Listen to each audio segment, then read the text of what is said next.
Rasulullah ya, nggak sempurna. Itu manusia pilihan. Kenapa? Karena dia manusia. Karena ada seseorang yang punya modal sotok, sok tahu tapi otak kurang. Nyaris kita tidak temukan manusia yang sempurna kecuali Nabi dan Rasul yang punya sifat ma'sum, dijaga oleh Allah Subhanahu wa Ta'ala. Pernyataan kontroversial datang dari politisi Partai Nasdem, Irma Suryani Caniago, yang menyebut Nabi Muhammad tidak sempurna. Pernyataan ini sontak menuai kecaman dari berbagai tokoh, dan akhirnya kena skakmat oleh Ustadz Adi Hidayat dan Rocky Gerung. Kita simak videonya. Presiden kita juga nggak semuanya sempurna. Emang Megawati sempurna? Enggak. SBY sempurna? Enggak. Soekarno sempurna? Enggak juga. Soeharto apalagi? Nggak ada yang sempurna. Ya, yang sempurna itu Nabi Rasulullah ya, nggak sempurna. Itu manusia pilihan. Kenapa? Karena dia manusia. Karena ada seseorang yang punya modal sotok, sok tahu tapi otak kurang. Itu yang ingin kita kemukakan dalam upaya refleksi terhadap kepemimpinan. Kenapa begitu? Kalau Nabi adalah pemimpin, terjemahannya dia adalah leader. Nyaris kita tidak temukan manusia yang sempurna kecuali Nabi dan Rasul yang punya sifat ma'sum, dijaga oleh Allah Subhanahu wa Ta'ala. Tidak ada manusia yang tidak salah selain Nabi dan Rasul, tapi diberi kesempatan oleh Allah dari kesalahan itu kembali menjadi soleh. Saudara, bila kita mengoreksi yang salah menjadi soleh, tidak baik menjadi baik, maka kebaikan yang dihasilkan dari sifat korektif dari yang tidak baik itu disebut birrun namanya. Birrun. Bila itu melekat pada diri kita, kembali jadi baik, birrunnya nempel dalam diri kita, jadi baik lagi, maka berubah menjadi mabrurun. Siapapun, mau pejabat, mau rakyat, mau birokrat, siapapun, pasti ada potensi untuk berbuat salah sepanjang kita masih hidup, dan sepanjang setannya juga menunaikan tugasnya untuk menggoda manusia. Khutbah Nabi Muhammad terakhir, ketika beliau mengatakan bahwa orang Arab tidak lebih tinggi dari orang Yahudi, orang Yahudi tidak lebih tinggi dari orang Barat, kulit hitam tidak lebih buruk dari kulit putih tidak lebih indah dari kulit hitam. Hal yang itu diucapkan 1300 tahun yang lalu, yang baru dipahami oleh Perserikatan Bangsa-Bangsa setelah Perang Dunia Kedua. Islam mendahului kesetaraan manusia. Nabi Muhammad dalam perspektif itu bukan seorang rasis pasti. Orang Aceh tidak lebih tinggi dari orang Jawa tidak boleh menganggap lebih tinggi dari orang Papua. Itu ajaran Islam. Itu kesetaraan manusia. Itu khutbah terakhir dari Nabi Muhammad. Saya mengingatkan itu pada para pemimpin untuk pergi kembali pada moral code dari hal-hal yang sifatnya teologis yang hanya mungkin dipahami kalau orang punya kecerdasan, orang punya akal sehat. Dan memang Quran diturunkan ke wilayah pedunguan ketika masyarakat Arab mengalami pensoliman karena otak tidak dikembangkan. Itu yang menyebabkan ayat pertama adalah baca. Kan itu isi pertama, dalil pertama dari Quran. Baca, belajar, pikir, ikro. Bukan kerja.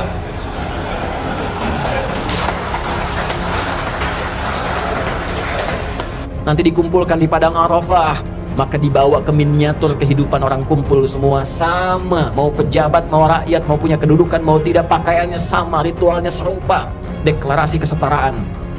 Bahkan sebelum PBB deklarasi, sebelum ada terbentuk banyak negara, Islam sudah memperkenalkan kesetaraan. Apakah akan begini selamanya?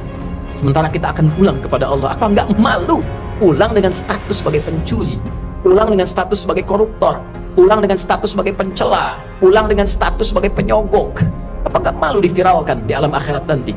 Fulan koruptor, fulan penyogok, fulan pezina, fulan penipu, datanya dibuka semua, nggak bisa bohong dia. Apa nggak malu? Masuk tentara Sabta Marga ada 7, nomor 3-nya itu adalah takwa.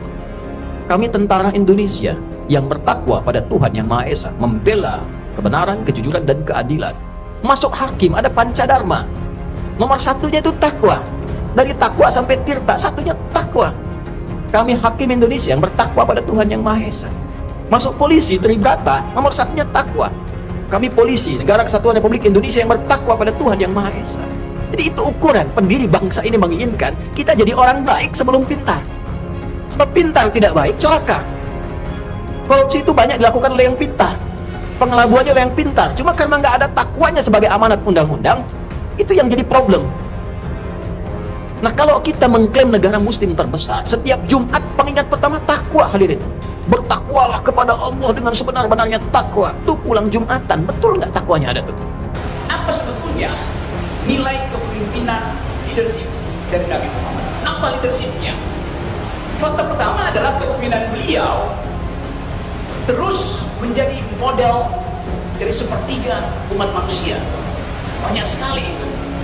Kalau sekarang 9 miliar dan 3 miliar orang secara statistik yang menganggap bahwa desain keadilan sosial ada pada Islam. Kita punya Pancasila, tapi itu adalah kesepakatan kewarganegaraan yang interpretasinya masih macam-macam. Saya di sini minoritas, sangat minoritas. Tapi saya ingat bahwa Nabi Muhammad menulis naskah Traktat Madinah yang isinya adalah dalil tentang kesetaraan manusia, yang isinya adalah undangan persahabatan.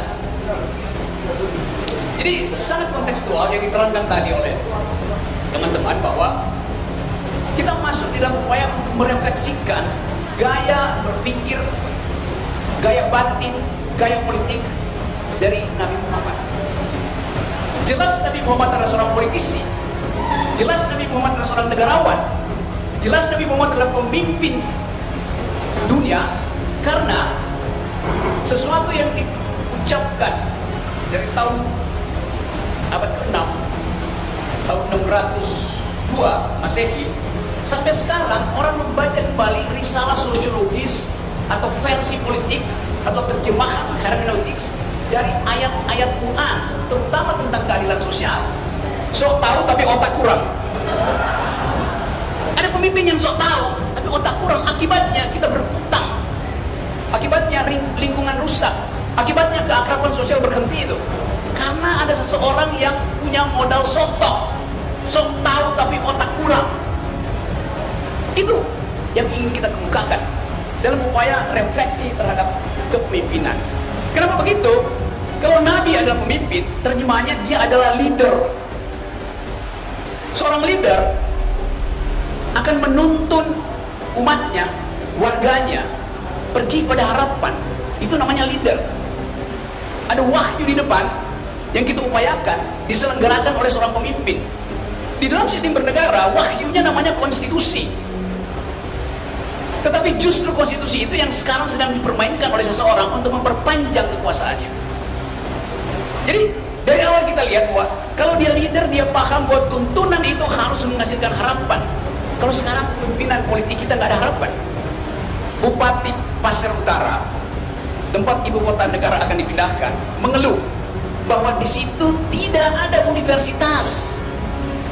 Baru sekarang dia terbuka pikiran bahwa ibu kota negara tanpa akal itu artinya tempat tukar tambah ketidakadilan.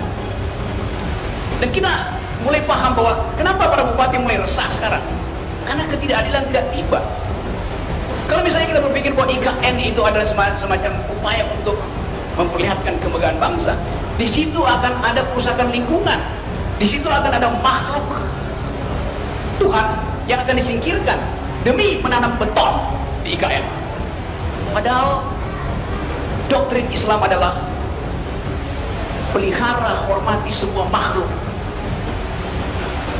Jadi IKN itu tidak berbasis pada sosiologi Islamis yang memerintahkan manusia untuk saling bersahabat, bahkan bersahabat dengan makhluk.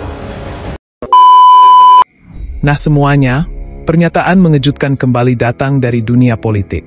Kali ini, Irma Suryani Caniago, politisi Partai Nasdem, mengundang kontroversi besar setelah menyebut Nabi Muhammad bukan sosok yang sempurna. Ucapan ini sontak memicu gelombang reaksi keras dari berbagai kalangan, termasuk tokoh agama dan intelektual. Ustadz Adi Hidayat dan Rocky Gerung pun tak tinggal diam. Keduanya memberikan respons tegas dan menohok atas pernyataan yang dinilai melukai hati umat Islam. Ustadz Adi Hidayat menanggapi dengan tegas bahwa Nabi Muhammad memang benar bahwa Nabi pernah ditegur oleh Allah, namun itu bukan berarti beliau tidak sempurna dalam hal tugas kerasulan dan akhlak. Justru keteladanan Nabi dalam menerima teguran dan memperbaiki diri menunjukkan kesempurnaan akhlaknya. Ustadz Adi Hidayat mengingatkan, menyebut Nabi tidak sempurna tanpa pemahaman konteks yang benar bisa menyesatkan akidah umat Islam. Sementara itu, Rocky Gerung menyoroti dari sudut pandang publik dan komunikasi.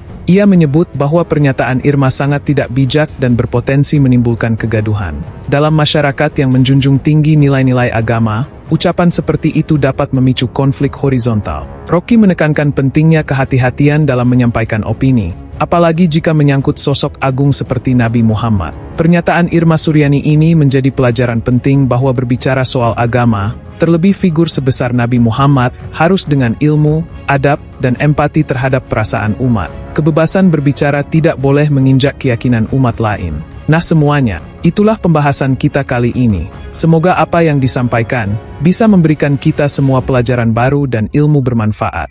Jangan lupa untuk like, comment, and subscribe channel Salam Akal Sehat, supaya kalian tidak ketinggalan info terbaru dari channel ini. Sekian video kali ini, Salam Akal Sehat. Cause I don't give a fuck what you say.